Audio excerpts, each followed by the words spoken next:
Welcome everyone to season 3 of the Matrix Conversations and Transformations. This is a seminar series from the Department of Critical Theory and Social Justice in Los Angeles, California. I'm Dr. Caroline Heldman, and I'm joined by the co-organizers of the Matrix, Professors Mary Christianakis and Malik Moazzam Dolat, as well as the organizer of the Matrix Ballroom Series, CTSJ Professor Claire Crawford.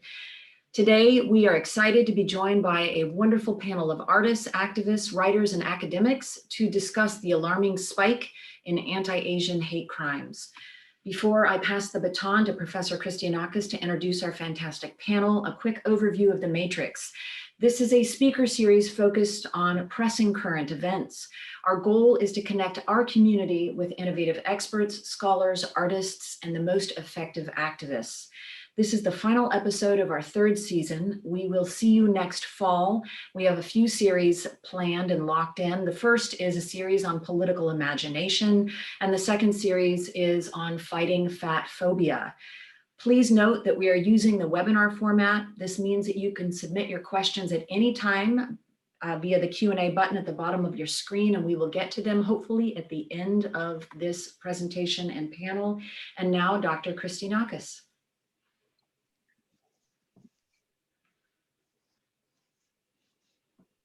Oh. Sorry about that. You'd think I would know this by now. All right, this event is being co-sponsored with Oxy CCBL, DEB, ICC, SLICE, and the Young Initiative. And now to introduce our amazing guests. Jenn Fang is founder, editor, and primary blogger of Reappropriate.co. Created in 2001, Reappropriate is one of the web's oldest and most popular Asian American and Pacific Islander, race and advocacy feminist blogs. The blog's writing focuses on race, gender, identity, Asian American history, and current events. Jenn's writing has also been featured in several outlets, including Prism, NBC News, Teen Vogue, The Washington Post, Quartz, and Angry Asian Man. Welcome. Professor Jane Hong, our colleague. Jane Hong is an associate professor of history at Occidental and the author of Opening the Gates to Asia, a Transpacific History of How America Repealed Asian Exclusion. She is an active public historian who has written for the Washington Post and Los Angeles Times and contributed to public radio programs, including Take Two's episode on KPCC, tracing the history of anti-Asian racism. Hong also appears in 2 episodes of the PBS docu-series Asian Americans. She received her PhD in history from Harvard and is currently writing a book on how post-1965 Asian immigration has changed the U.S. evangelical institutions and politics. Please welcome Jane Hong. Christina Wong is a performance artist, comedian, writer, and elected representative who has been presented internationally across North America, the UK, Hong Kong, and Africa. She's been a guest on late night TV shows on Comedy Central and FX, and an actor on film and TV. She starred in her own pilot presentation with Lionsgate for True TV. Her commentaries have appeared on American Public Media's Marketplace, PBS, Vice, Jezebel, Playgirl Magazine, Huffington Post, and CNN. She's been awarded artist residencies from the MacDowell Colony, New York Theater Workshop, the San Diego International Airport, and Ojai Playwrights Festival. Please welcome Christina Wong. Yang Zhou has defended her dissertation most recently in media psychology at Indiana University's Media School and is the author of Lotus Blossom or Dragon Lady, a content analysis of Asian women online pornography. Please welcome Yang Zhou. And now to begin with our amazing panel, Professor Jane Hong is going to start us off with a little bit of history on Asian Americans in the United States. So I'll hand it over. Hi, everyone. So thanks so much for having us and for having me. I'm really happy to be part of this panel, especially because I'm the boring academic, but I'm going to try to be less boring in the next few minutes and give you kind of a fly-by-night introduction to Asian American history. So when we think about the term Asian American and we think about anti-Asian racism that we see today, I think one really important piece that we have to highlight is just the history of anti-Asian racism as embedded in US immigration and naturalization policies. So I'm just going to do a very brief kind of overview. So, when we think about Asian American history, and you all are seeing my slides, am I right? Okay, excellent. I think, we need to remember the Asian exclusion laws. And I think there's two parts of thinking about these laws. The first is thinking about what attitudes and anti-Asian kind of sentiment drove the passage of these laws. And I think very famously, the 1882 Chinese Exclusion Act is probably the best known, but what fewer people realize is that these laws were expanded to basically exclude all Asians from long-term immigration by the 1920s. And so this is kind of a very important piece to understanding kind of the racialization of Asians. And in terms of thinking about Asian American as even a racial category, so the term Asian American is a more recent term that came out of the 1968 Asian American movement. And that was a term, I'm sure folks will talk about, these origins. That term came out of a political project of solidarity among different Asian ethnic groups. So Chinese Americans, Japanese Americans, Filipino Americans, right? Other Asian American groups came together and argued that they had something, that there was strength in solidarity and there was strength in numbers. But earlier, when we think about the category that we now consider Asian American, or folks that we include in this category, I mean, they were racialized and grouped together by US immigration and naturalization laws. And so here we have kind of the appearance of the term Asiatic in the 1917 Immigration Act. So I guess one of the things that I just want to highlight for us is the very racial category itself was created as a category of exclusion. And this is an argument that many, many historians and other scholars talk a great deal about. And one of the impacts of these laws really was to racialize all peoples in Asia, right, across East Asia, Southeast Asia, South Asia, to racialize Asians as foreign, as unassimilable, and as a category of folks who, should not be included in the American body politic. And the last piece that I'll highlight for us, so, I mean, these are the exclusion laws themselves, but so immigration is one piece and then citizenship is the other, because I think what many folks also don't realize is that Asians were racially ineligible to become US citizens until 1952. So it really is, for most of American history, Asians were barred from long-term immigration, and they were also, for much of US history, not allowed or not racially eligible for US citizenship. And the one exception was folks born in the United States were able to claim US citizenship, but even that was contested and people had to fight even for that right before 1952.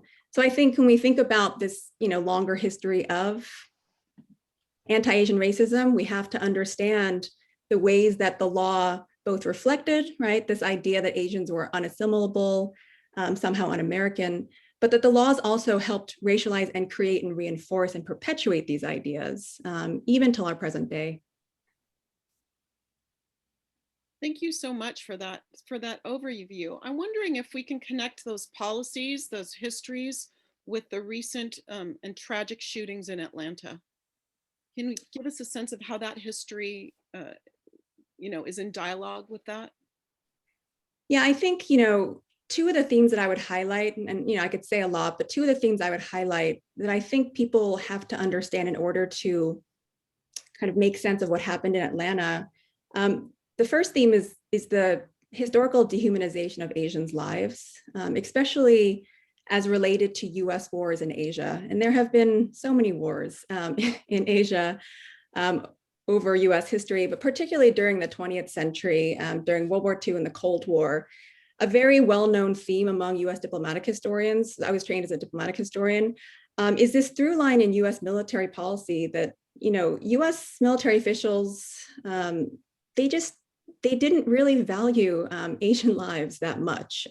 Chinese communists, North Korean communists, Japanese, Viet Cong. I mean, it doesn't necessarily even matter who you're talking about. There was this kind of these racial assumptions about, Asians as kind of not valuing lives. They didn't value life as much as Westerners valued life. And so by extension, American military officials didn't have to value Asian lives that much. So there is this dehumanization of Asians' lives on the one hand, and then tied very much to that was this hypersexualization of Asian women. So you have, right, racialized misogyny, and this, association between Asian women and sex work. And this too ties directly to the history of US, what we would call, historians would call US empire building in Asia, across Asia. And, when we think about, US wars in places like wars and military occupations in places like South Korea, Japan after World War II, Vietnam, and also all across really different parts of Asia, the creation of US military bases, there is the emergence of camp towns, red light districts, where you do have Asian women performing sex work. And, that is its own story. I think a lot of these women ended up in sex work because of the devastation of wars, the devastation of displacement. A lot of women were forced into these industries. And so, over time, this is a quite long history, but, I think what happens is there is this kind of assumption or this association between Asian women and sex work, during World War II, the 20th century. But that, of course, also goes back earlier to the Page Law of 1875, which I think we've seen a lot of coverage of recently. Just the assumption that Chinese women coming into the United States in the 1870s were all prostitutes. And that law made it very difficult for all Chinese women to gain entry to the United States because they had to fight this stigma and this racialization and hypersexualization, even in the 19th century. So I think those two themes are actually really central to understanding kind of what happened in Atlanta in terms of the shooting, but also how the Atlanta shooting has been covered by mainstream media. Yeah, it really, I think, helps us understand like the sort of public imagination and how it's rooted in racist history for the most part. Thank you. So the next question is for Jenn Fang. So your blog, reappropriate.co, is educational in the sense that it reclaims and reinstitutes Asian American history from the perspective of Asian Americans and Asian American women specifically. And in context to the previous question, I was wondering if you could talk about the model minority myth and the role it plays in the experience of Asian Americans. Absolutely. So I think Jane gave us a really good history of how the Asian American identity has been constructed since the late 19th century up until about 1955 or so with the Immigration and Naturalization Act. But I think what we need to add to that is, how does this idea of the model minority myth come about? So we had been sort of imagined as sort of unassimilable, as Jane talked about. And so a lot of that was playing on this, these ideas of Asian Americans as fundamentally different from folks in America, folks in the Western world, and how there was a sort of fundamental foreignness about Asian and Asian Americans up until that point. And so there was this idea that we could never become part of America.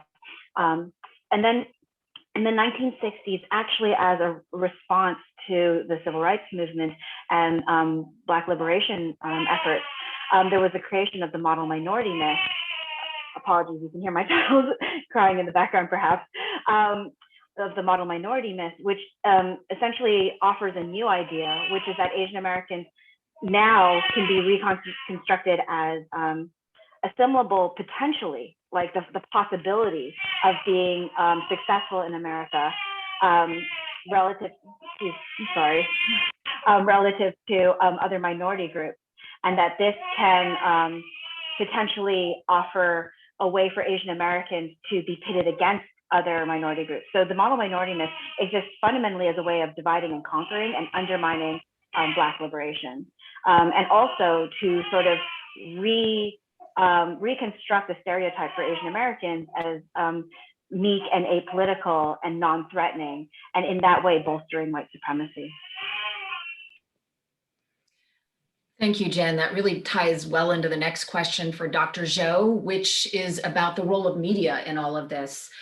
Can you talk about your work and what you found in terms of stereotypes and tropes of Asian people and Asian women in particular, looking in that intersection between racialized and gender stereotypes and tropes?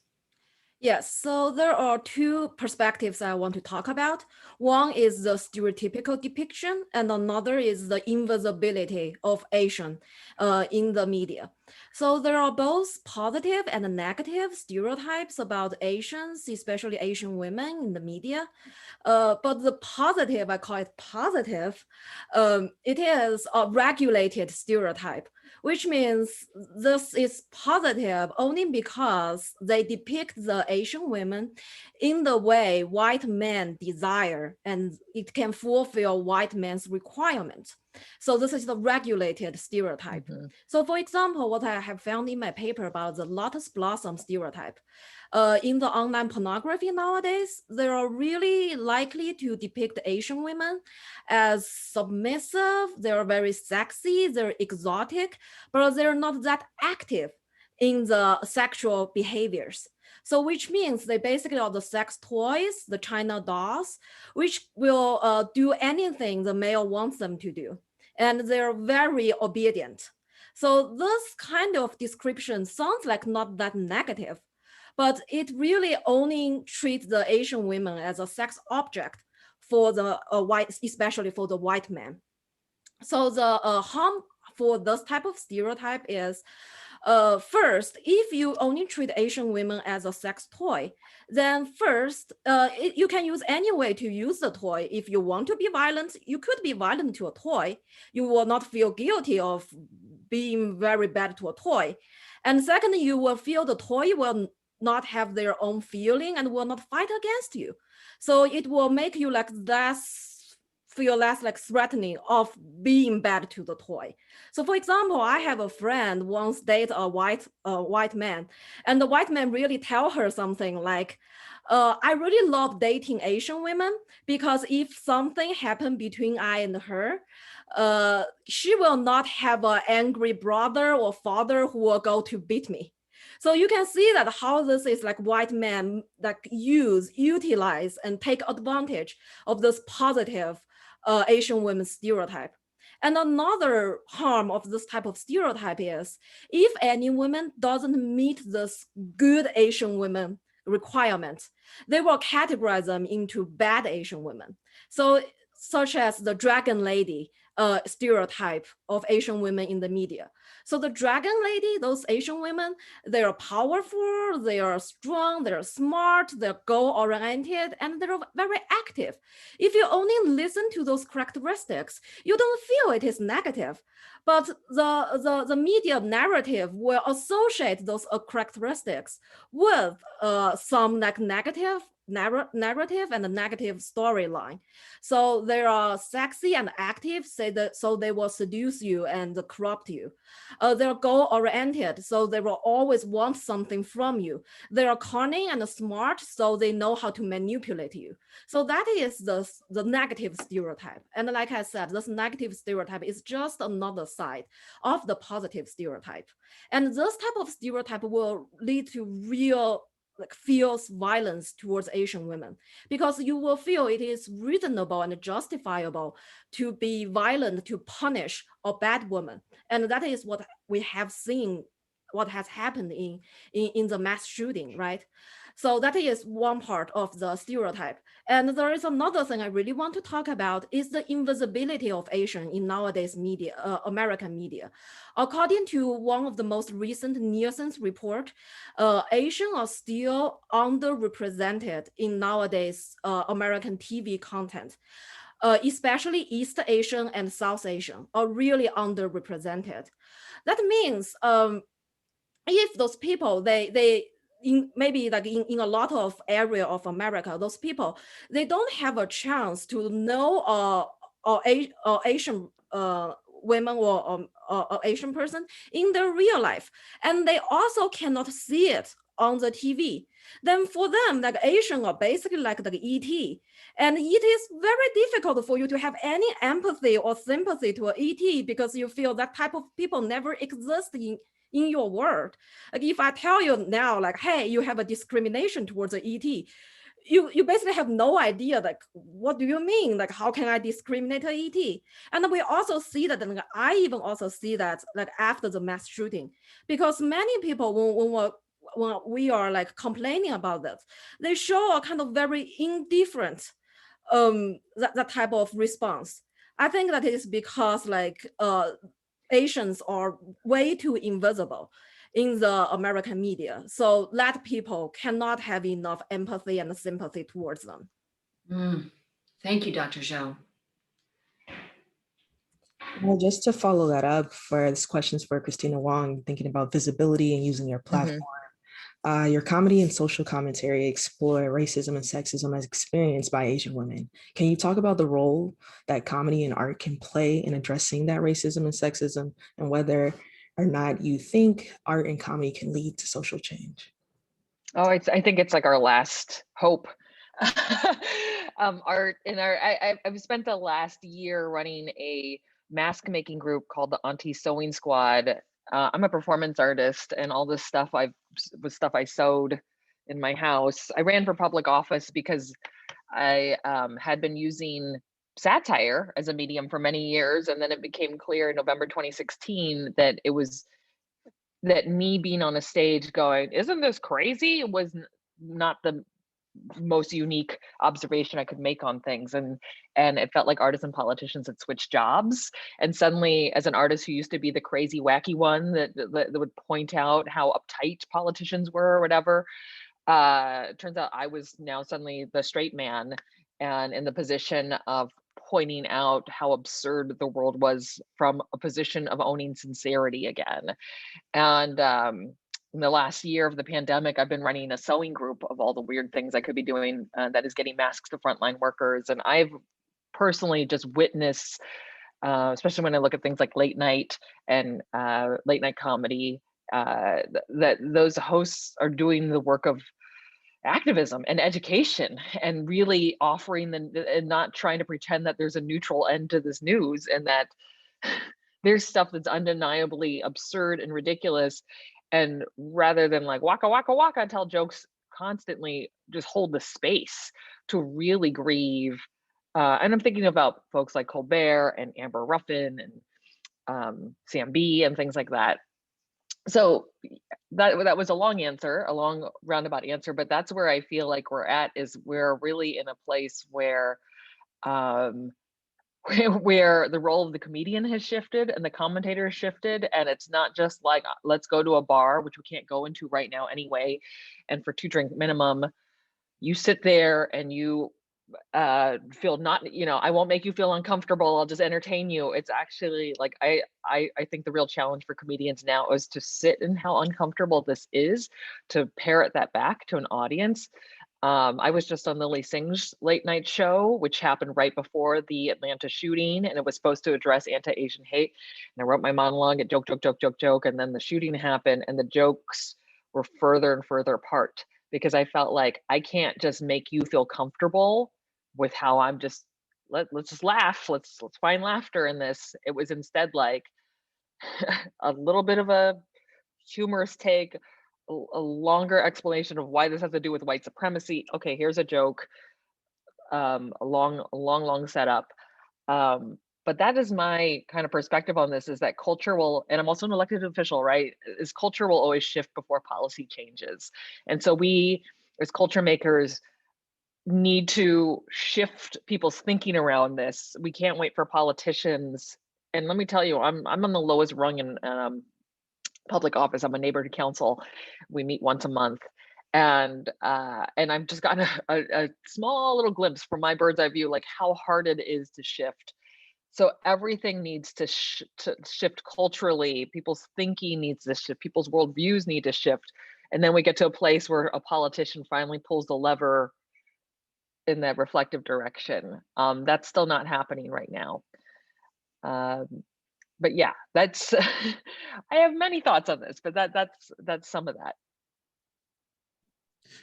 Okay, that's great. So how about we, Professor Zhou, maybe we can talk to you about this to take one step further.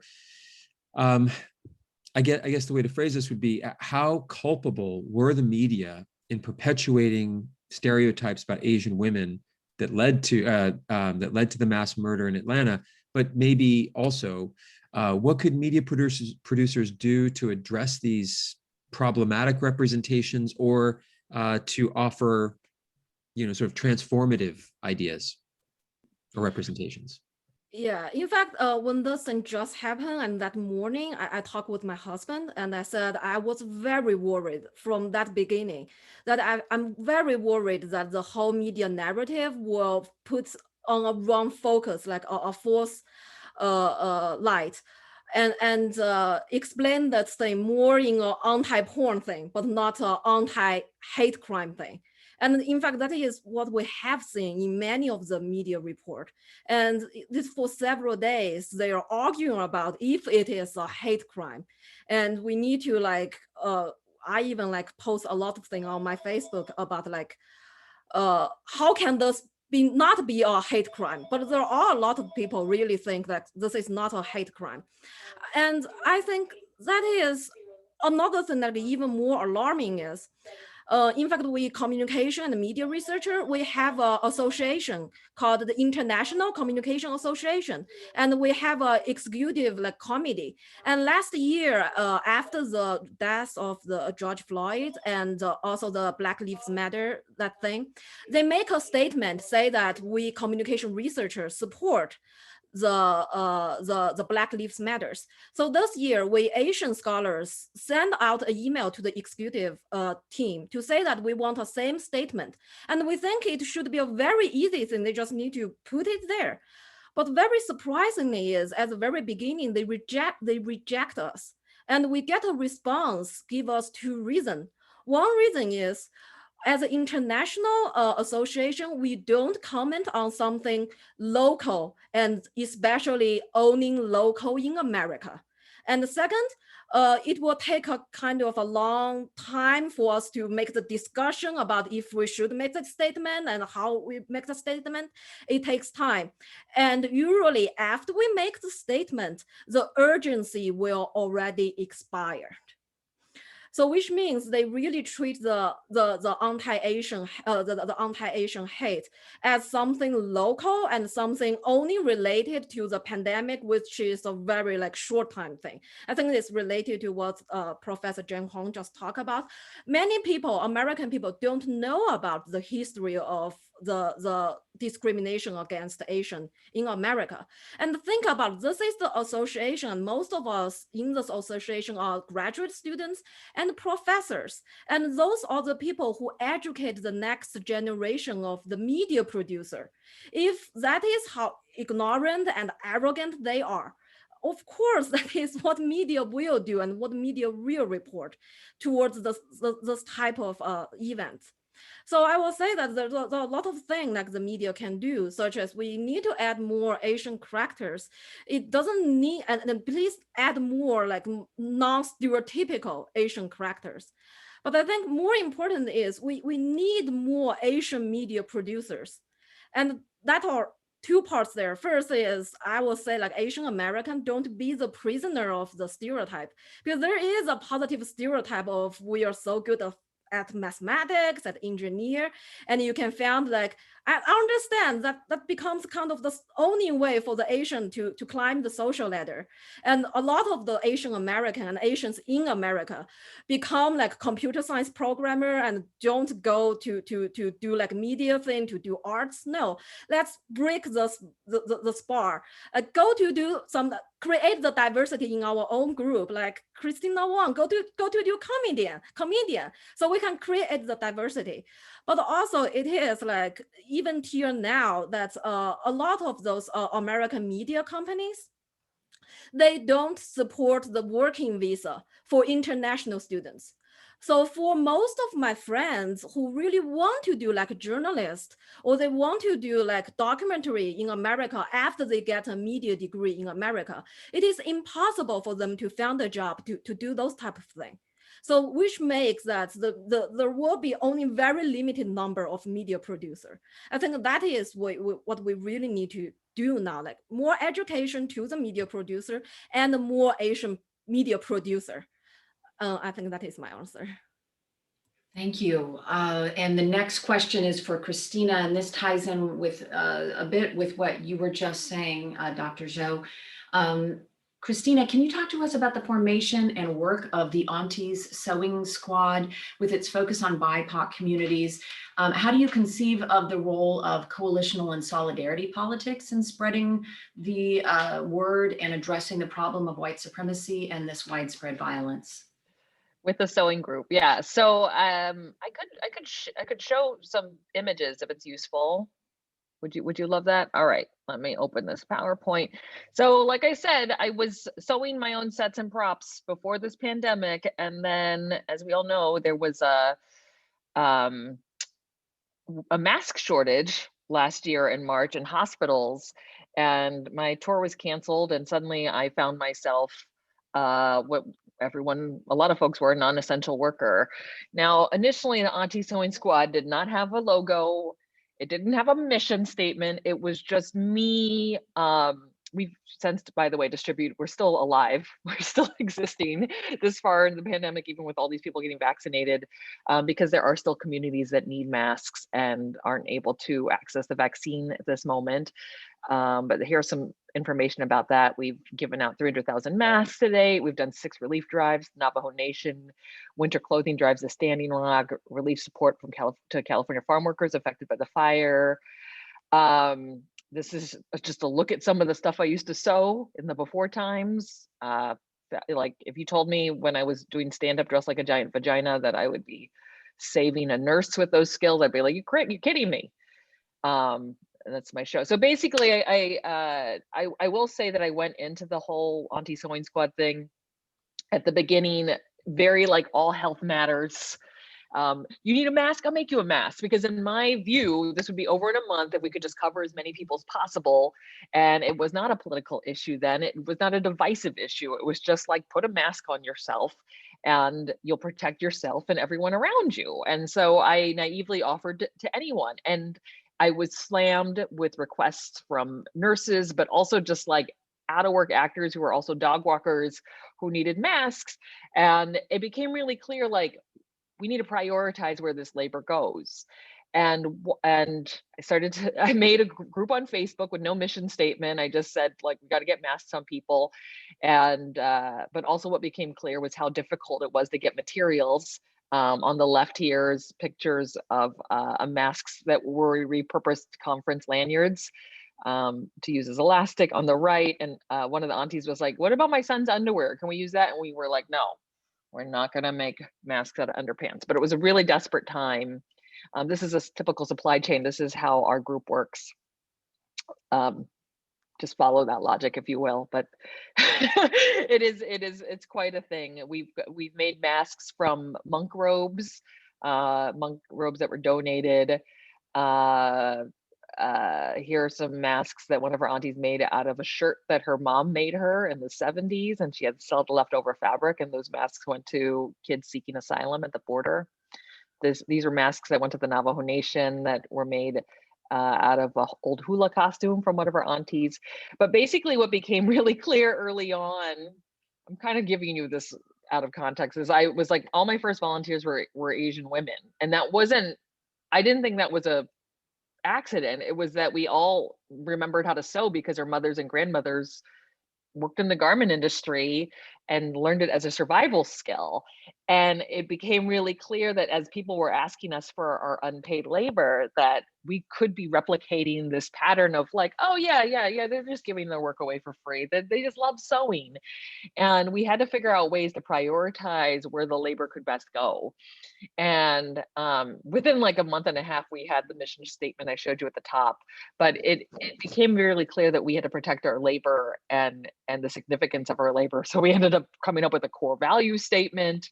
And as soon as we realized hospitals could tap the masks that have finally arrived to market, it wasn't our job anymore to be where they cut corners in terms of budget. And it made the most sense to give to other groups that just had no like the kind of families that like a whole family shares a mask, or if you give this person $3 to buy a mask, they're probably going to buy food with it instead.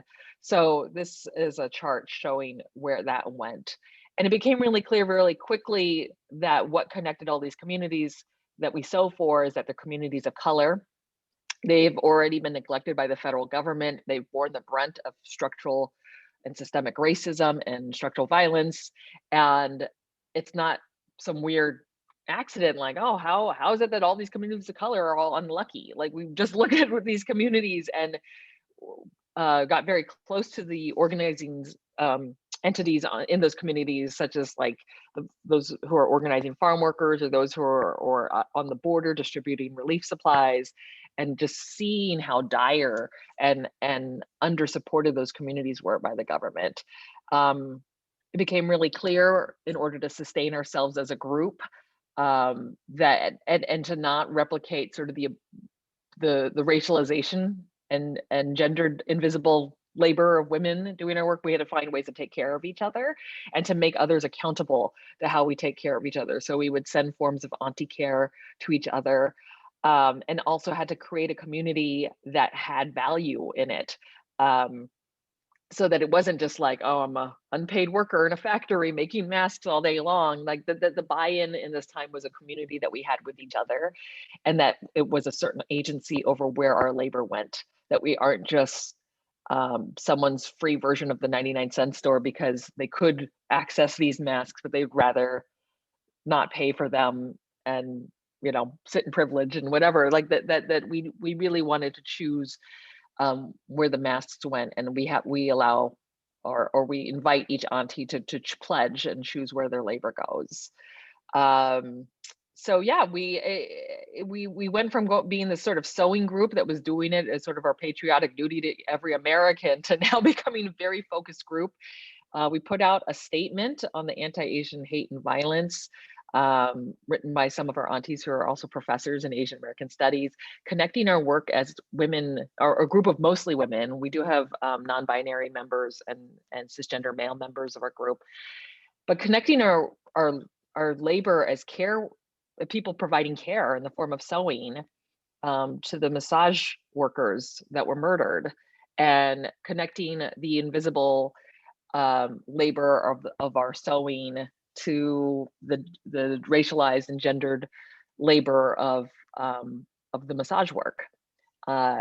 So with, I know this has gone on a little long, but but I want to say one thing that it shifted to is we were giving brownies out and pizzas and stuff to support our aunties, and a year later, one of the first people I sewed masks for, she's Serenia Sissikol. She's the first Asian American firefighter in New York.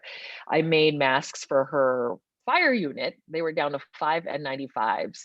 And a year later, she offered me this on the right, self-defense kits to aunties to help protect aunties, Asian aunties who were afraid of going onto the street because of the attacks that have been happening.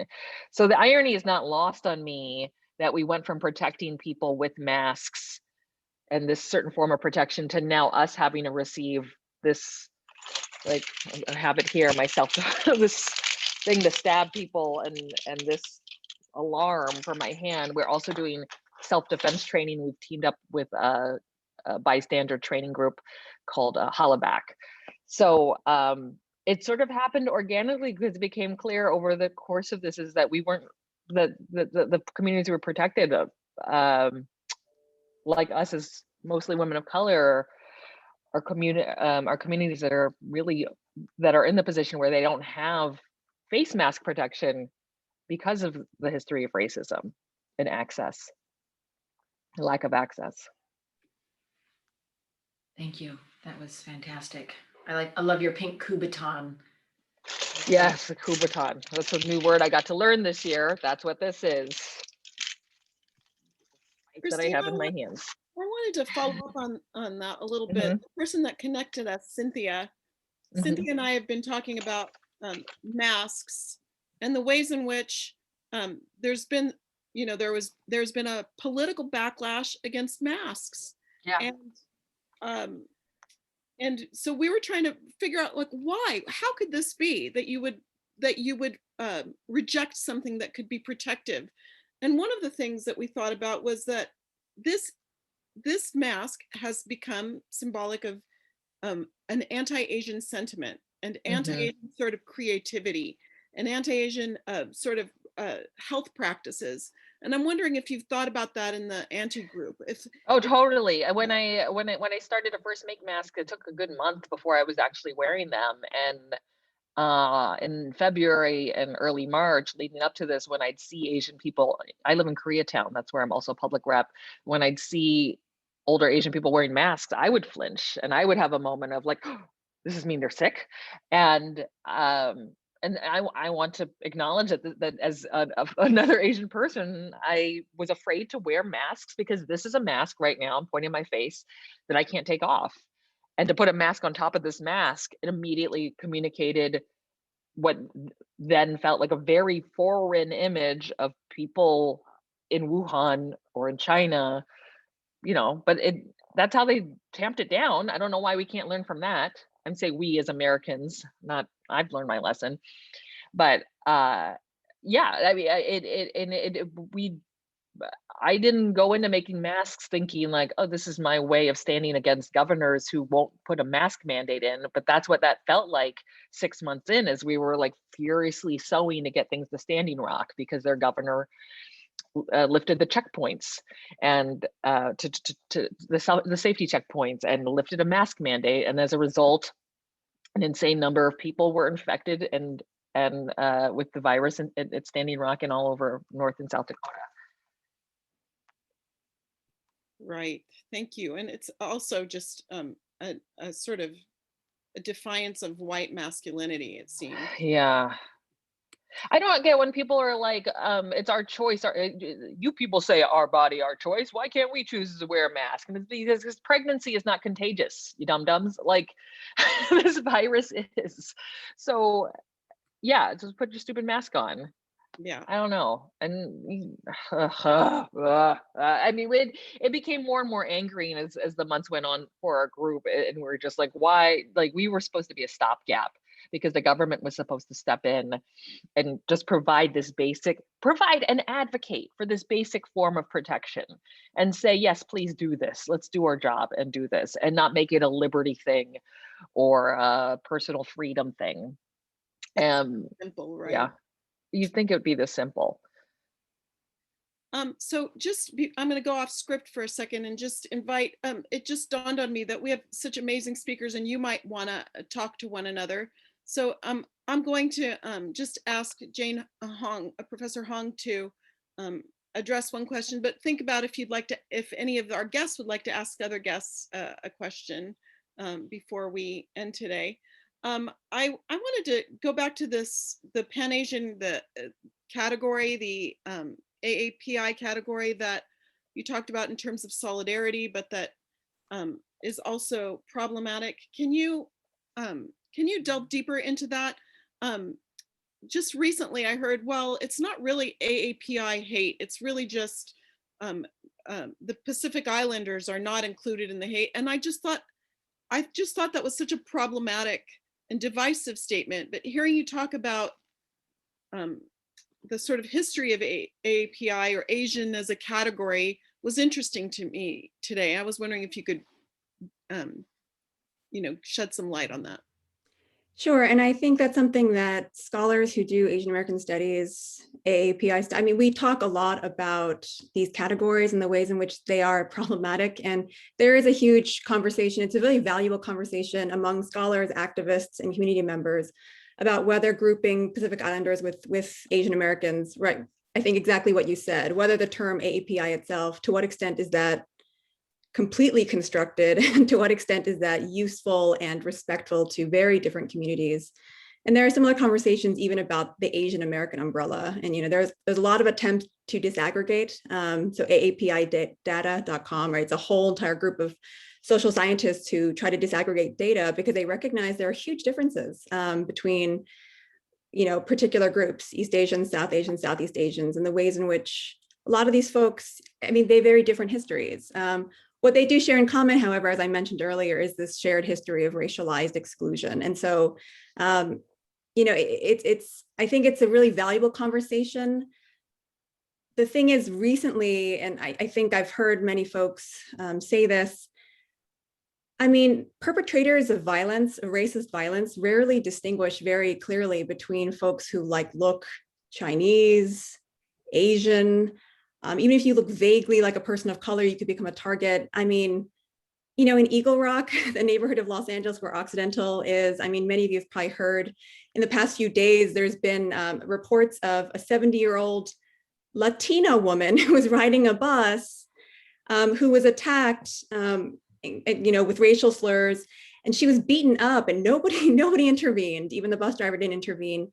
And the perpetrator was yelling racial slurs, Asian racial slurs. And in interviews, the woman and her son, you know, they said that, you know, she's had many experiences of being, you know, people thought that she's Asian because she looks very Asian, whatever that means, right? So this is a Latina woman who was targeted, right? And who's beaten up and is now undergoing medical treatment. I think this happened in the past week, and it has been reported in the last few days. And then, you know, the 65-year-old woman in Midtown Manhattan, who I think we all saw that video, the woman walking to church, doormen kind of watching and not intervening. I mean, she was Filipina. I mean, she's a Filipina grandmother walking to church.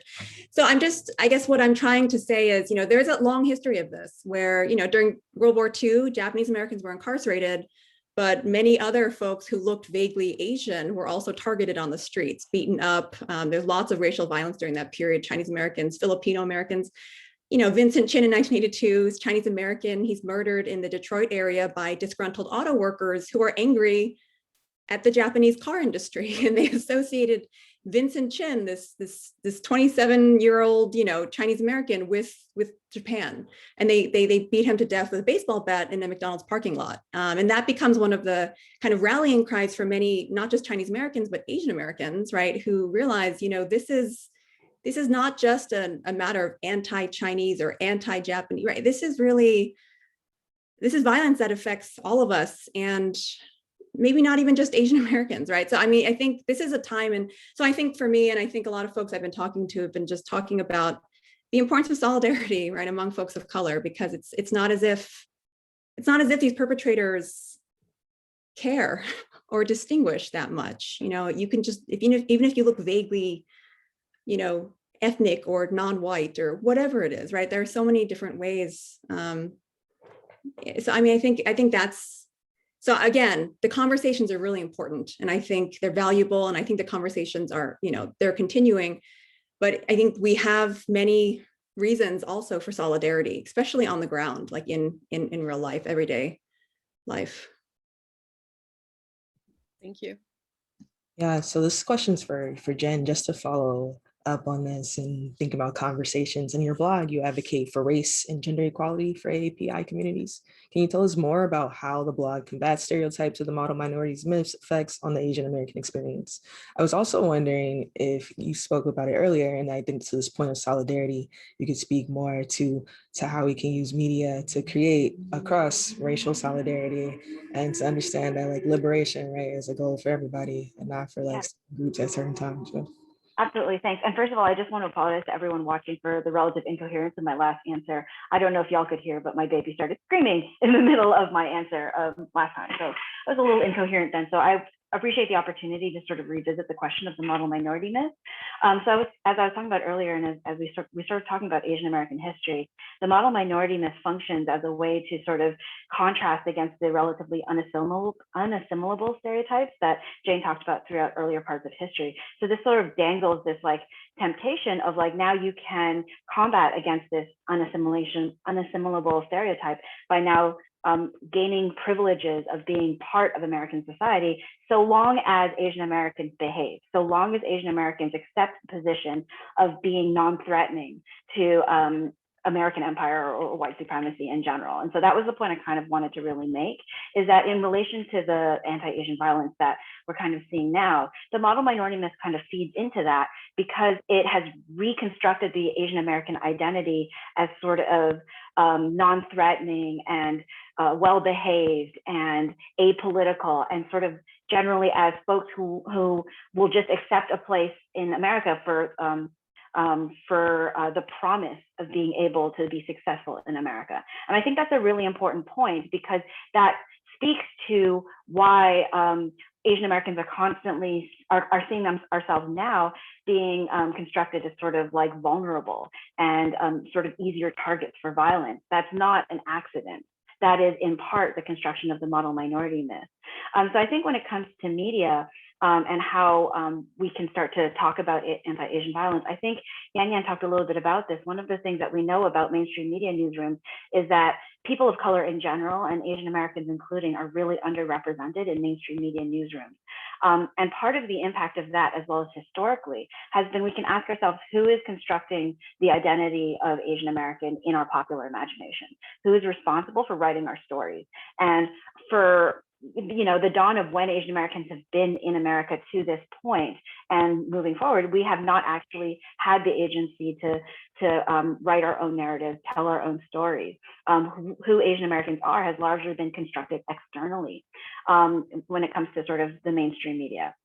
And so how my blog factors into that, and especially into the model minority myth assumption that Asian Americans should be quiet and that we don't have a story to tell, is to really combat that, provide a counter narrative to say, we now have, through the power of new media, the ability to sort of sidestep the gatekeeping of mainstream media and to start to tell our own stories and to really center Asian Americans and our identity and our experience by using our own voices to talk about that. And then the second piece, I think a little bit, was about solidarity. I think that, going back to the question that was posed to Jane, I think part of the question is, how do we combat this anti-Asian violence? How do we sort of build sort of a political movement? Asian American is, as Jane said right at the very beginning, it's a coalitional framework. It's a political project, and it has become something racialized, but it was something that we intentionally developed and constructed as a way to fight for our rights. That means that it is in some ways artificial, and that it's sort of glued together or held together very tenuously by the things that we decide to identify are in common. I think so when we talk about how is this divisive, I think one thing that we really need to talk about is that in the Asian American construction, a lot of the things that make us different is part and parcel of what that identity means, because there are so many things that make us different. For example, the anti-Asian violence that we're seeing right now is predominantly focuses on East Asians and anyone who's East Asian passing, so a lot of Southeast Asian Americans. People who are South Asian, people who are brown Asians, for example, are not experiencing that same kind of violence in this moment, but they have experienced a lot of violence in the last decade or two relative to Islamophobia and the presumption that most people from South Asia are Muslim. And so I think part of the project of the Asian American movement is to identify those commonalities within the community, within the identity, and say, we are talking about a larger epidemic of racial violence. We also, I think, should mention, with regard to Native Hawaiians and Pacific Islanders who have sort of been subsumed into this identity, that there's a lot of discussion right now about sort of disaggregating out the Native Hawaiian and Pacific Islander experience, because both with regard to the violence right now and the model minorityness, that doesn't necessarily apply. And I think that as we've talked about wanting to create space for more voices, for people to tell their own stories, part of what the community has been doing right now is sort of making space to allow Native Hawaiians and Pacific Islanders to sort of write their own narratives. And so I think that's the tension right now, in making sure that we're very specific about talking about what kinds of violence is happening right now, and making sure that it's very specific to the Asian Americans who are directly affected, while still having a larger political conversation about how that can be connected to other groups. And I think that speaks to the goal of solidarity, to do that within the Asian American community, and then to do that in partnership with other communities, such as the Native Hawaiian and Pacific Islander community, as well as other Black and Brown communities. That's great. Thank you so much. So we have one question in the Q&A. I think our audience is probably blown away in sort of getting this together. But and it looks like Yan, Professor Zhu, is typing an answer. Do you want to respond to this question, Professor Zhu? Should I read it? Oh, sure. I can just read it. Okay. So we, in fact, always say that everything is about sex, but sex is about power. So when a lot of times we're talking about sexual violence, many people, in fact, think about the sex part and kind of ignore the violence part. But and think about maybe like it's because of sexualization of the porn. Porn has a strong effects of those kind of things. But in fact, there is a confluence model have been created in the psychology field. Say that if you look at those men who have a high risk toward of sexual violence, in fact, they have two like characteristics or like personality. One, they have impersonal sexuality, which means they will treat their sexual partner as not human being. They will dehumanize them. Another is hostile sexism. It is an attitude towards that they believe women are inferior to men and women are troublemakers and women should be punished. So those people are more likely to be the perpetrator of the sexual violence, and sex itself, in fact, more likely to play a role of adding the fuel to the oil. So I think that nowadays the sexual racism is more a reflection of a more general idea of hating women and hating Asian, but don't focus too much on the sex part itself. Excellent. So Professor Hong, it looks like you have taken up that second question. Is that true? Oh, I think probably several of us could probably answer this question. So I think this is something that many Asian American folks have been talking about. So I think it's true that many news outlets, mainstream news outlets in particular, have really been playing up the idea that it's really Black perpetrators who are carrying out anti-Asian violence. There was a recent report on NPR, it's a Code Switch episode that cited a University of Michigan study that's still in process that actually showed, based on their kind of current statistics, approximately 90% of anti-Asian incidents they estimated are actually perpetrated by white folks. And so there really is a gross inaccuracy, right, in the way that mainstream media is really playing up that kind of Black-Asian tension, right, which I think is a theme that you could trace historically. But when in reality, it really isn't, Black folks are not the main perpetrators of anti-Asian violence. If I can also jump in on that question, I think that there's a couple of things that we need to sort of tease out there. One thing that we can talk about is just media theory and how mainstream media construct stories. And often in mainstream media, stories are constructed speaking to existing racial narratives. And so I think this is just broader, right? So oftentimes when we see media presenting stories, it's sort of hooking onto something that is already in sort of the racial landscape. So we often see, for example, a framework of Black criminality or Black male criminality. And I think that also speaks to why there's a lot of media narratives around Asian American apoliticalness, such that there are news stories that are also often like, here's the exception of Asian Americans actually being political. Isn't that exciting? And both of those things, I think we can talk, ad nauseum about how those don't reflect the realities of either of our communities. But I think in the current moment, what we are often seeing is that with the anti-Asian violence stories, that it's hooking onto basically a model minority framework of the Asian American as the model minority, and versus the Black community as what was presented in the 1960s when this term was first arose. Black folks were being contrasted against Asian Americans as sort of a quote unquote problem minority, and that's a direct quote, right? And so we're seeing how the model minority myth continues to permeate into media stories and media narratives about how both Asian American and Black American identity is constructed popularly. And that is why I think we're seeing this bias towards a conversation about Asian Americans and Black Americans as tropes, rather than an honest reflection of what's actually going on in terms of these attacks. I also wanted to preface or add to this the fact that in terms of solidarity work, a lot of the folks who are working on the front lines of this issue have specifically emphasized solidarity between our different communities for a lot of different reasons, in part because of the falsehood of this narrative, but also because, as we've talked about, the Asian American identity is a political project, and it's always been a coalitional political project with other communities of color, specifically the Black community. And so when we look at Asian American history, even predating the Asian American term back to, like, again, the late 19th century, what we've seen is that a lot of the political gains that have been made by the Asian American community have often been done in partnership with Black and Brown communities. That's just part of our history.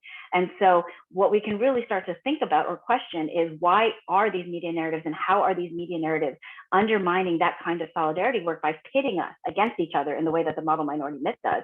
And how does that actually directly undermine and sabotage our efforts to work together and create liberation? Well, that was excellent. What an amazing panel. Thank you so much. So I guess we've run out of time, unfortunately. So we just want to thank our incredible guests today. If you'd like to hear more from Christina Wong in particular tonight, she'll be on yet another panel, probably a couple panels in between, on a program called Performing Social Artivism, which I thought was a typo, but is not, through UCLA's Fowler online programs. She will be with Chicana feminist Martha Gonzalez and Quetzal, the musical Quetzal, sorry. Yeah. Yes, Quetzal, who were also guests on The Matrix last fall, and you can watch that on the YouTube channel for the department.